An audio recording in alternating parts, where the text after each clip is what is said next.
What's up, guys? It's Jayton, Head of Research and Product Development here at UMZU, talking today about the optimal training frequency. Let's get into this one.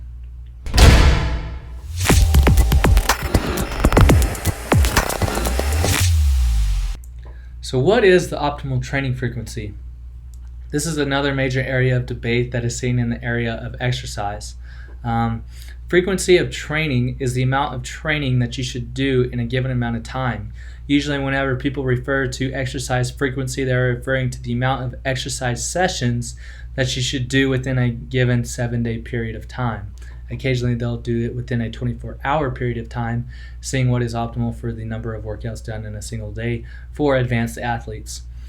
Training frequency has several variables to it that we need to think about when addressing it. The health of the individual, the training age of the individual, the actual age of the individual, and the goals of the individual. So are they an athlete with dedicated time for training and optimal recovery, or are they training recreationally to look good and stay healthy?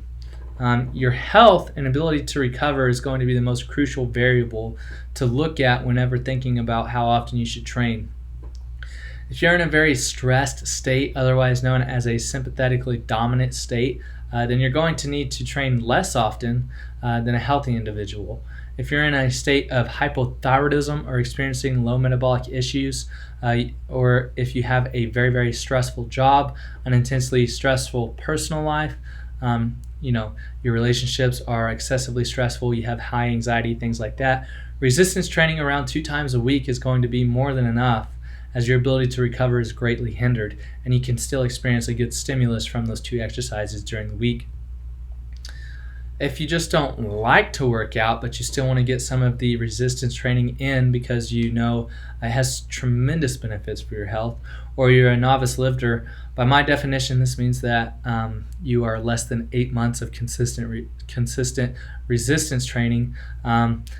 Training 2 days a week is still enough to get the stimulus to grow and adapt to the training stimulus, and many people experience very great results with whenever the programming is appropriate. If you're an intermediate to advanced lifter that's not in a sympathetically dominant state, then training 3 to 4 days a week is optimal. So finding the sweet spot between 3 and 4 days will take time, and you have to take it slow and listen to your body and how you feel to judge which one you respond to better in terms of recovery and performance. Ideally, whenever resistance training in these frequencies, the best thing to do is to train on non-consecutive days. For example, this means that if you train on Monday, you'll skip Tuesday and train on Wednesday, then skip Thursday and train on Friday, and so on.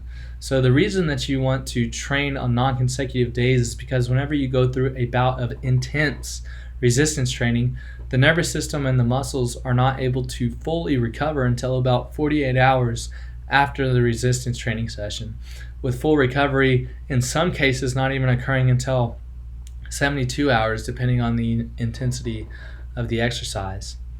The biggest thing that matters whenever it comes to exercise frequency in general is the frequency you're going to stick to with the most consistency. If you start working out for 4 days a week and are miserable, then scale back to 3 days a week and make it more enjoyable.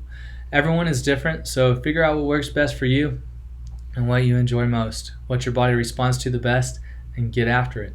That's all I got for you today. Thanks for watching this video. I have a newsletter you can also sign up for with the description below. Basically what I go over is Monday through Friday I'll go over a single ingredient.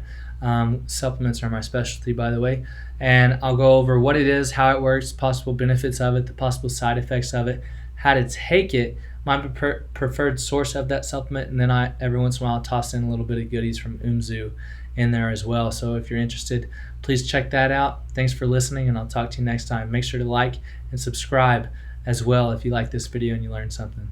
Talk to you next time.